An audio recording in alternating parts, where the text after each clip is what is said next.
Hello, my name is Isaac. Welcome back to the channel, and here are some stories. Today we're going to be talking about My Hero Academia chapter 366 spoilers. We have the full plot summary accompanied with images.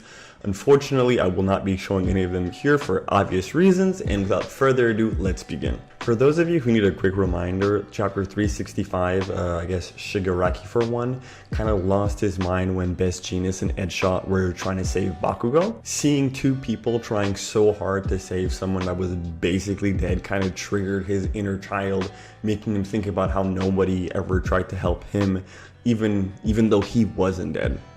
And in this like crazy moment of desperation, he starts to create these weird flesh puppets of his previous family, and that's where chapter 365 ended. Hey, if you guys like the video so far and you think this channel has potential, let me know by hitting that like button, and it'd be a great source of help if you could hit subscribe. And without further ado, let's continue. And thankfully, chapter 366 is gonna pick off right off where we left off. Title of the chapter, Peaches. Okay. The chapter begins with a narration for Tomura's body that it will always seek an ideal form. So after being overcome by the heroes, the stress from the damage made him turn his entire family's members' bodies into fists. I'm looking at the leaked images right now, and I'm not gonna lie. Shigaraki, for one, looks pretty dope. He's got a bunch of hands covering his body, kind of like a full kind of armor, and even his face, making him look like Vigilante Deku with a kind of like metal mask here.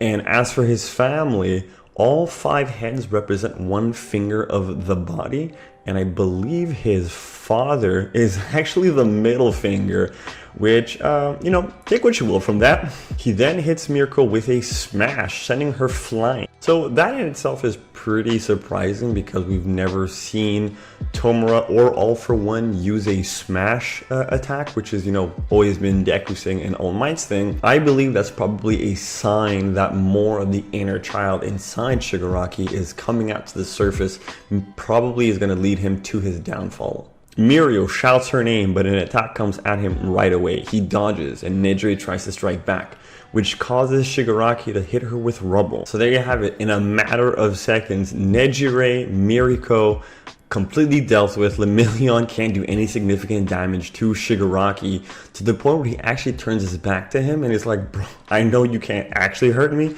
so I'm just gonna ignore you. As for Sun Eater, there isn't anything about him in the summary, but there is a panel with him like in complete shock, and then Shigaraki just kind of blasting him away, so I can assume that he's also been dealt with. Tomura, All For One, goes towards Jeanist and tells him not to fix what is broken. Again, in chapter 365, we see Shigaraki being incredibly upset that so many people are trying so hard to save Bakugo, and it seems like it's become his singular goal to stop that from happening. And it doesn't even seem like it's from like a tactical standpoint.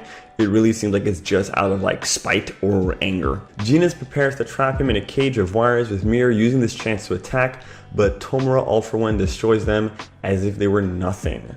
Tamaki, Nejire, and Miriko are on the ground. All seems lost. There's actually quite a bit to unpack in that line. 1. Best Jeanist is no longer sewing up Bakugo, so that's actually a good thing. With Jeanist focusing all of his attention on Shigaraki, we can assume that Jeanist has done his part, and the rest is going to be left up to Edgeshot. In the following panels, we definitely see that Mirko, Nejire, and Tamaki are completely taken out of the fight there. I do not think that they will be coming back from this whatsoever. Mirio begins to wonder if this is really the promised future that Sir foresaw. Sir, obviously being Knight, after the battle against Chisaki, Night Eye unfortunately passed away, but he did tell Mirio that he saw a bright future ahead. For those of you who do not remember, Sir Night Eye's quirk was the ability to see into the future. Suddenly, Mandala begins to transmit a mysterious message asking them to open the barrier and hold Tomura, All For One, for 2 seconds. But they know that 2 seconds is more than what they can buy. Now, as great as a hero Lemillion is, against someone like Shigaraki in his All For One state is completely useless, because he cannot damage him and he cannot hold him whatsoever, because he's like, I think that at this point he's probably stronger than Prime All Might.